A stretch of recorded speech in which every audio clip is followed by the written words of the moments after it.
अज़ीज़ दोस्तों, आदाब अरस। आप कैसे हैं? खैरियत से हैं ना? उम्मीद रखता हूँ कि आप और तमाम घर वाले खैरियत से होंगे। अच्छा, 11वीं जमात की उर्दू ऑनलाइन क्लास में आप सबका खैर मुक़द्दम। दोस्तों, पहले यूनिट में आप लोग महात्मा गांधी का ख़त, आपका प्यारा गांधी, नज़ीर अकरबादी का नज़म आत्मी नामा और ज्ञानपीठ अवार्ड याफ्ता उर्दू शायर फ़िराक गोरखपुरी का एक रुबाई वगैरह पढ़ चुके हैं। दोस्तों, मैं ख़याल रखता हूँ कि पिछले क्लास में आप लोगों के लिए चंद सरगर्मी दिया था, वो अपने उस्ताद को दिखाए होंगे। बच्चों, सादत हसन मंडू और तौबा टेक्सिंग के बारे में कई तरह के सिनेमा, टेली सीरियल, टेलीफिल्म वगैरह आज बनाया गया है। नमूने के तौर पर चंद तस्वीर देखिए।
दोस्तों, ये तस्वीर से हमें पता चलते हैं कि सादत हसन मंडू और उनका तौबा टेक्सिंग किस तरह अहमियत के हामिल हैं।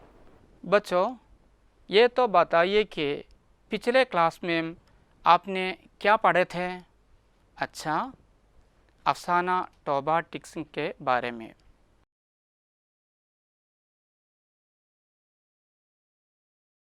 अच्छा, तौबा टेक्सिंग किसका अफसाना है? हाँ, सादत हसन मंडू का। अच्छा, आज हमें तौबा टेक्सिंग कहानी का बाकी हिस्सा पढ़ेंगे। आप तैयार हैं ना? अच्छा, देखिए दोस्तों, इस कहानी की इब्तिदा लाहौर के एक पागल खाना से हैं। अफसाना निगार सादत हसन मंडू हमारे सामने ये कहानी के ज़रिया इंसान कैसे मुसीबत या उलझाव में पड़ जाता है, वो बहुत आसानी और मज़े के साथ पेश करते हैं। आइए हम अफसाना की तरफ जाएंगे।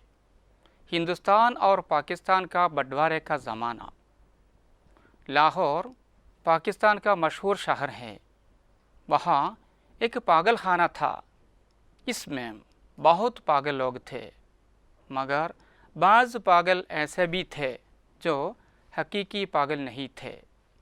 उनमें ज़्यादातर ऐसे कातिलों की थी जिनके रिश्तेदारों ने अफसरों को पैसा दिलाकर उनमें ज़्यादातर ऐसे कातिलों की थी जिनके रिश्तेदारों ने अफसरों को पैसा दिलाकर पागल खाने भिजवा दिया था कि फांसी से बच जाए। इसी दौरान बंटवारे के नतीजा ये हुआ कि लाहौर पागल खाना के सिख और हिंदू लोग हिंदुस्तान के हवाले कर दिया जाए। पागल खाना के सिख और हिंदू लोग हिंदुस्तान के हवाले कर दिया जाए और इसी तरह हिंदुस्तान के पागल खानों से मुसलमान पागलों को भी आपस में तबादले भी होना चाहिए। हकीकत में ये फैसला के ख़िलाफ़ पागल लोग झगड़ा और बगावत शुरू करने लगा। इस बगावत या झगड़े में ख़ासकर 8 लोग बड़े अहमियत के हामिल हैं। ये 8 पागलों को पहचान करने से या पढ़ने से हमको अफसाना तौबा टिकसिंग का मुख्तसर मिलेगा। आइए एक बार उन पर बहस करेंगे।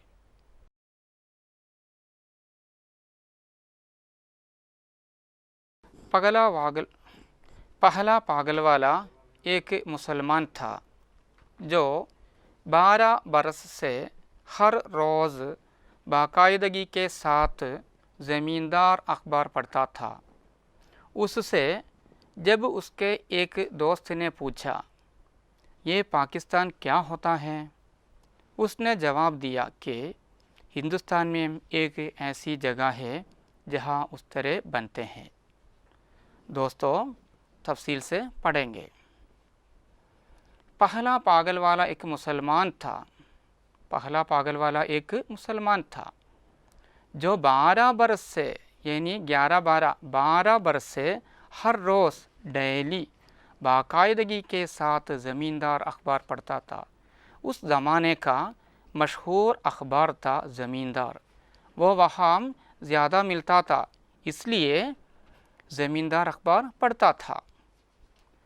उससे उसके एक दोस्त ने पूछा, वो जेल का यानी पागल खाने का पढ़ने वाला है, इसलिए दोस्त ने पूछा, ये पाकिस्तान क्या होता है? पाकिस्तान एक जगह है या देश का जगह है? ऐसा पूछा। उसने जवाब दिया कि हिंदुस्तान में एक ऐसी जगह है। उसने क्या जवाब दिया? जहाँ उस तरह बनते हैं। जहाँ उस तरह का मतलब है छाउरक कत्ती, ब्लेड वगैरह मालूम होता है। उसने जवाब दिया कि हिंदुस्तान में एक ऐसी जगह है जहाँ उस तरह बनते हैं। उसका मतलब है, उस तरह का मतलब है छाउरक कत्ती, यानी बाल काटने के लिए इस्तेमाल करते हैं। अच्छा, ठीक है दोस्तों, अब हमें दूसरा पागल के बारे में बात करेंगे। ठीक है, आप तैयार हैं? अच्छा, अब हम दूसरा पागल के बारे में बात करेंगे। देखो, एक सिख पागल था जिसने दूसरे सिख पागल से पूछा, हमें क्यों हिंदुस्तान भेजा जा रहा है? हमें तो वहाँ की बोली नहीं आती। ये सुनते ही दूसरा मुस्कुराया और बोला, मुझे तो वहाँ की बोली आती है। हिंदुस्तानी बड़े शैतानी लोग हैं। तफसील से देखें। एक सिख पागल था। हमारे हिंदुस्तान में और पाकिस्तान में कई मज़हब वाले रहते हैं। इसी तरह एक सिख पागल भी था जिसने दूसरे सिख पागल से पूछा, हमें क्यों हिंदुस्तान भेजा जा रहा है? क्यों हिंदुस्तान भेजा जा रहा है? हमें तो वहाँ की बोली नहीं आती। हमें तो वहाँ की ज़ुबान, वहाँ की लैंग्वेज नहीं आती।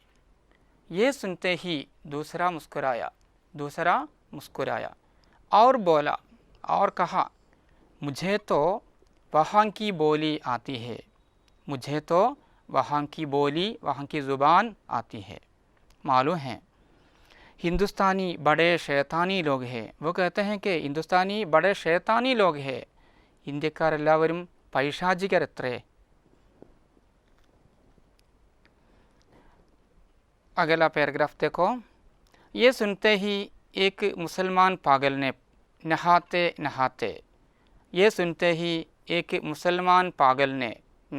नहाते पाकिस्तान जिंदाबाद का नारा बुलंद किया कि फर्श पर फिसल कर गिर पड़ा और बेहोश हो गया। क्या है? ये सुनते ही एक मुसलमान पागल, पहले तो सिख पागल था, अभी मुसलमान पागल है। नहाते नहाते वो बातिंग करते करते पाकिस्तान जिंदाबाद का नारा बुलंद किया, आवाज़ उठाया के फुर्श पर फिसल कर गिर पड़ा। അങ്ങനെ അദ്ദേഹം അവിടെ वഴുതി വീണു और बेहोश हो गया। पागल खाना में सिर्फ इतना मालूम था कि एक आदमी मोहम्मद अली जिन्ना है जिसको कायद आज़म कहते हैं। उसने मुसलमानों के लिए एक अलहदा मुल्क बनाया है जिसका नाम पाकिस्तान है। देखो, पागल खाना में सिर्फ इतना मालूम था और दूसरी मालूमात पागल खाना में अभी तक आया नहीं है कि एक आदमी मोहम्मद अली जिन्ना है, एक मशहूर आदमी है, उसका नाम है मोहम्मद अली जिन्ना, जिसको कायद आज़म कहते हैं। वहाँ के लोग तज़ीम करके कायद आज़म कहते हैं। उसने मुसलमानों के लिए, मुस्लिम लोग के लिए एक अलहदा मुल्क, एक सेपरेट कंट्री बनाया है जिसका नाम पाकिस्तान है, जिसका नाम पाकिस्तान है। दोस्तों, अब हमें तीसरा पागल को देखेंगे। एक पागल था जो पाकिस्तान और हिंदुस्तान और पाकिस्तान चक्कर में गिरफ्तार हुआ कि और ज़्यादा पागल हो गया। एक दिन झाड़ू देते देते दरख्त पर चढ़ गया और टहने पर चढ़कर 2 घंटे मुसलसिल तकरीर करता रहा। तफसील से देखिए, एक पागल था जो पाकिस्तान और हिंदुस्तान और पाकिस्तान चक्कर में गिरफ्तार हुआ। वह उनका हॉबी था चक्कर करना, वही चक्कर में गिरफ्तार हुआ, यानी अरेस्ट हुआ कि और ज़्यादा पागल हो गया। इसीलिए वो बहुत बड़ा पागल हो गया और भी पागल बढ़ गया। एक दिन झाड़ू देते देते उसी आदमी एक दिन झाड़ू देते देते दरख्त पर चढ़ गया और टहने पर, यानी दरख्त के शाख पर चढ़ गया। 2 घंटे, यानी 2 घंटे मुसलसिल तकरीर करता रहा, कंटिन्यू होकर 2 घंटे तक वो तकरीर करता रहा, जो पाकिस्तान और हिंदुस्तान के नाजुक मसले पर थी। सिपाहियों ने उसे नीचे उतरने को कहा तो वो और ऊपर चढ़ गया और उसने कहा कि मैं हिंदुस्तान में रहना चाहता हूँ, न पाकिस्तान में। बड़ी मुश्किलों के बाद नीचे उतरा और अपने हिंदू सिख दोस्तों से गले मिलकर रोने लगा। इस ख्याल से उसका दिल भर आया था कि वो उसे छोड़कर हिंदुस्तान चले जाएंगे। तफसील से देखिए, जो पाकिस्तान और हिंदुस्तान के नाजुक मसले पर थी, यानी यही पागल का तकरीर पाकिस्तान और हिंदुस्तान का कॉम्प्लिकेटेड मसले पर थी। सिपाहियों ने उसे नीचे उतरने को कहा तो, यानी बहुत सिपाही वहाँ पर है, उसे नीचे उतरने के लिए कहा तो वो और ऊपर चढ़ गया और उसने कहा, क्या कहा उसने? मैं हिंदुस्तान में रहना चाहता हूँ, न पाकिस्तान में. ഞാൻ ഇന്ത്യയിലും പാകിസ്ഥാനിലും ജീവിക്കാൻ താമസിക്കാൻ ആഗ്രഹിക്കുന്നില്ല. बड़ी मुश्किलों के बाद नीचे उतरा और अपने हिंदू सिख दोस्तों से गले मिलकर रोने लगा. उसके बाद हिंदू सिख दोस्तों से गले मिलकर रोने लगा. इस ख्याल से उसका दिल भर आया था कि वो उसे छोड़कर हिंदुस्तान चले जाएंगे. मेरे प्यारे दोस्तों, अब हमें अगला पागल के बारे में बहस करेंगे, चर्चा करेंगे. ठीक है.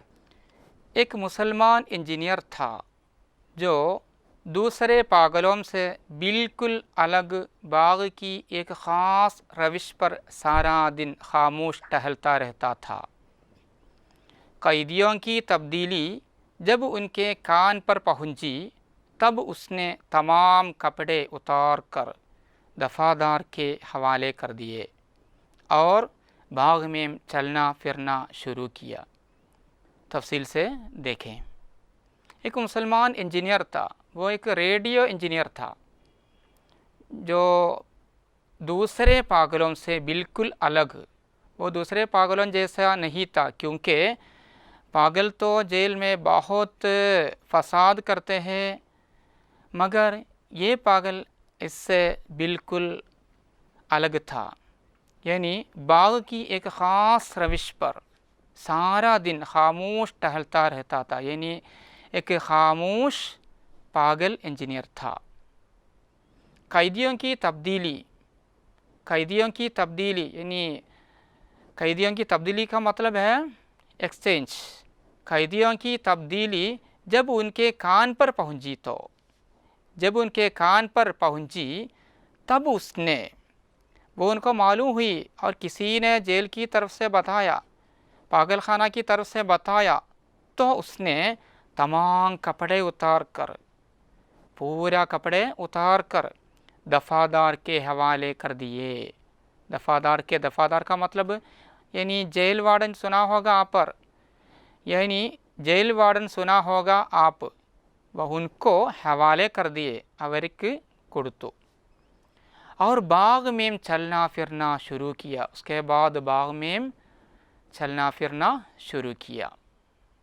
दोस्तों, अब हमें पांचवा पागल के बारे में एक तफसील के साथ बयान करेंगे।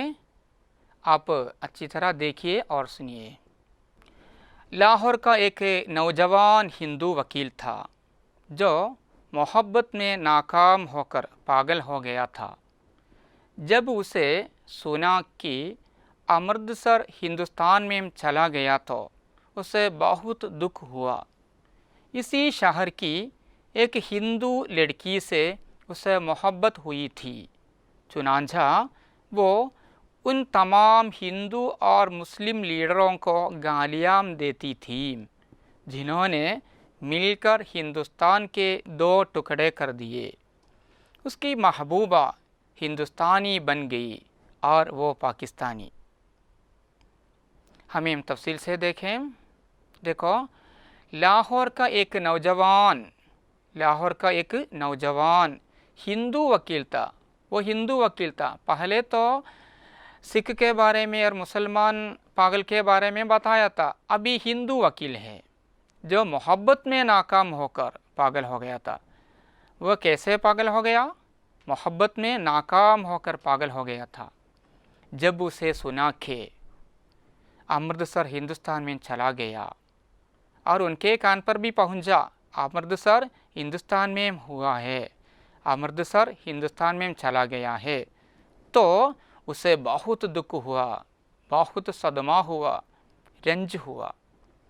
इसी शहर की एक हिंदू लड़की से, क्योंकि इसी शहर की एक हिंदू लड़की से उसे मोहब्बत हुई थी, उसे बहुत मोहब्बत थी। चुनांचा वो उन तमाम हिंदू और मुस्लिम लीडरों को गालियाँ देती थी। इसलिए तमाम पूरा हिंदू और मुस्लिम लीडरों को गालियाँ देती थी। അദ്ദേഹം വല്ലാതെ ചീത്ത പറഞ്ഞിരുന്നു।